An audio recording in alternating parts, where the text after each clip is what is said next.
मेरे पास एक सरप्राइज है। अजलान और दुआ खुद देखेंगे अपनी आंखों से। चलो आओ जरा मेरे साथ।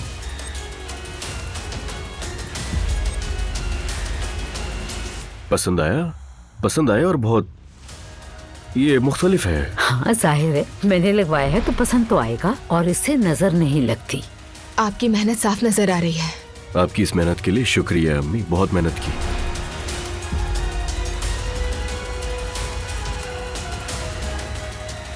ये क्या कर रहे हो? इन्हें उतारने में हेल्प नहीं करोगी क्या मेरी?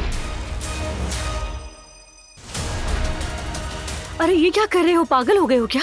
आओ तुम भी मदद करो, तजर्बा है तुम्हें तो। अम्मी दुआ और अजलान वॉलपेपर्स नोच रहे हैं। बैड जॉब बेगम, उस कमरे में उनके अपने बच्चे परवान चढ़ेंगे, जैसा चाहते हैं वैसा करने दो। अल्लाह की लाठी भी आवाज है। तुम मेरी दुश्मन क्यों बनती जा रही हो?